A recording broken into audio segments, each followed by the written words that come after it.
ایک سوال یہ ہے کہ بچہ گود لینا ہے تو بچہ گود لینا کیسا ہے اور اس حوالے سے کیا احتیاطیں ہونی چاہیے، اس حوالے سے بھی رہنمائی ارشاد فرمائیں۔ دیکھیے، بچہ گود لینے کے لیے سب سے بنیادی چیز تو یہ ہے کہ ماں باپ کی رضامندی ہے۔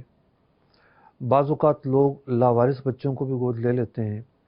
دیکھا جائے تو ایک اعلیٰ درجے کا حسن سلوک کا عمل ہے کہ کسی لاوارث بچے کو مطلب کہ پالنا، پرورش کرنا، تعلیم و تربیت کا انتظام و انصرام کرنا، اسے اپنا بنانا، اپنی طرح جو ہے نا وہ اپنے بچوں کی طرح عزت دینا اور مان دینا اور محبت دینا، اس کے ساتھ ایک بہت بڑا حسن سلوک ہے۔ تو ان معنی میں تو یہ عمل ایک اچھا عمل ہے، لیکن بات یہ ہے کہ پردے کے مسائل ہوتے ہیں۔ اب مثال کے طور پر بیٹی گود لیں گے اور وہ شوہر کی محرم نہ ہوئی، مثال کے طور پر اگر وہ بیٹی بھانجی ہے شوہر کی، تو شوہر کے لیے تو وہ محرم ہے۔ اگر بچی ایسی ہے کہ جو محرم نہیں ہے شوہر کے لیے، تو اب یہ ہے کہ شوہر یہ دیکھے کہ اس کی بہن کے، شوہر کی بہن کی بات کر رہا ہوں، شوہر کی بہن کے بچے اگر چھوٹے ہیں، مثال کے طور پر ان کا کسی بہن کا بچہ 2 سال سے کم عمر کا ہے، تو وہ اپنی بہن کا دودھ پلوا دے، تو اس سے یہ ہوگا کہ وہ جو بچی ہے وہ اس کی رضائی بھانجی بن جائے گی اور دودھ کا ایک رشتہ قائم ہو جائے گا۔ دودھ کا رشتہ قائم ہونے کی وجہ سے اب اس مرد کا اس بچی سے پردہ نہیں ہوگا۔ اسی طریقے سے اگر لڑکا گود لیا ہے اور وہ جو بیوی ہے اس کا محرم نہیں ہے، یعنی ہو سکتا ہے وہ بیوی کا بھتیجا ہو، ایسا کچھ نہیں ہے، تو پھر بیوی یہی کرے کہ وہ اپنی بہن جو ہے، اگر کسی بہن کا دودھ اترتا ہے، بچے اس کے 2 سال سے چھوٹے ہیں، تو اس کا دودھ پلوا دے۔ تو دودھ پلانے سے اور بھی کئی طریقے ہیں، کئی رشتے ایسے ہیں کہ جن سے رضاعت ثابت ہو کے جو یہ پردے کا مسئلہ یہ حل ہو سکتا ہے۔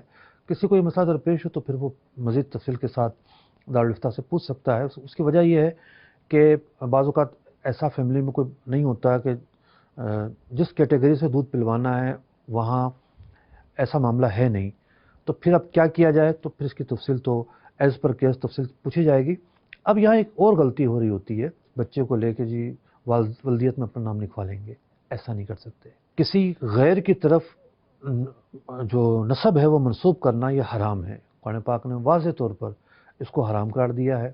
احادیث مبارکہ میں اس کی شدید مذمت کی گئی ہے۔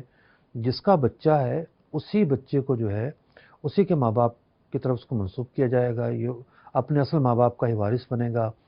مثال کے طور پر یہاں اور بچے ہو جاتے ہیں، بچے نہیں بھی ہوتے تب بھی یہ جو جوڑا ہے یہ لا ولد ہی کہلائے گا۔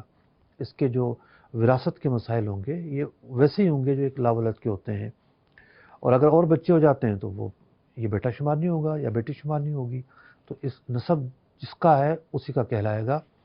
بعض اوقات ایک دقت ہوتی ہے، خاص طور پر جب لاوارث بچہ لیا ہے تو کہ بھئی اب یہاں لکھوانا ہے، تو یہاں قانونی طور پر سرپرست کے طور پر اپنا نام لکھوایا جائے اور جا کر معلوم کیا جائے۔ میں سمجھتا ہوں کہ کوئی نہ کوئی ایسی سہولت ہوگی کہ آپ سرپرست کے طور پر اپنا نام لکھوا سکتے ہیں، کیونکہ جو اس طرح کے جو ادارے ہیں جو بچہ دیتے ہیں لاوارث بچے، وہ بھی ایسے تو نہیں دے دیتے نا، کوئی ڈاکومنٹیشن کر کے دیتے ہیں کہ جناب بچہ ہی ان کو دیا گیا ہے۔